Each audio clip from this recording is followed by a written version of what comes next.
Okay, now I'm going to go into a little bit of information here on what Kosho Ryu knife pathways is all about. And I'm using a confined space on purpose because quite often these kinds of things happen in a confined space. Now I have somebody here who's looking extremely aggressive. He puts his hands up and I know he's going to punch me. Now we're going to go through this very carefully because we are not rehearsing anything, because these are not techniques. This is a concept, right? Concepts are what work. Techniques don't work because the technique assumes that one size fits all, and that's a lot of size. So as he's coming, as an example, I can parry as I move to the 5 on the octagon to get out of the way. Now this is where you will find where most knife courses will come out and the knife will appear, slash, slash, slash, slash, slash, and all this. That's not real. That doesn't happen. It's the knife that you don't see is the knife that cuts you.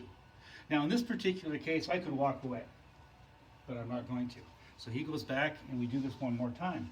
He punches, I come this way. What happens in real life is he is going to hit me again.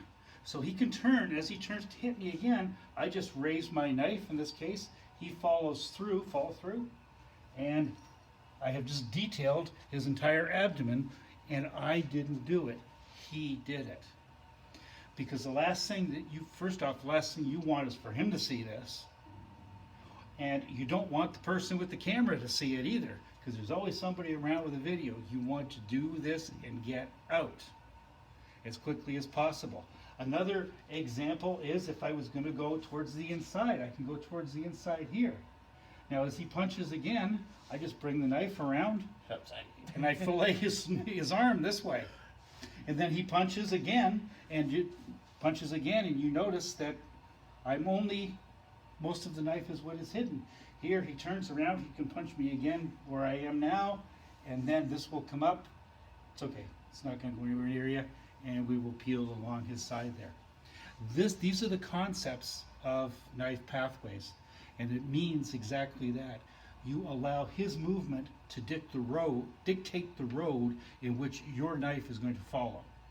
When you understand the potential damage that can be done with a steak knife even, then, and you become good at using it, right? And you use it in two ways. One, you have a real knife that you keep with you at all times, and the other is you have a good piece of metal that isn't sharp. I wouldn't use this to train on the floor, but you can get some really nice knives, dull them all up, and they make fantastic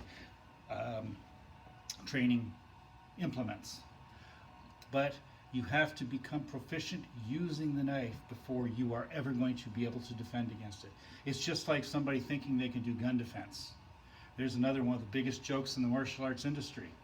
If you are not a master with a gun, you have no idea how it operates or what to do when you're in trouble with one. Thanks for watching.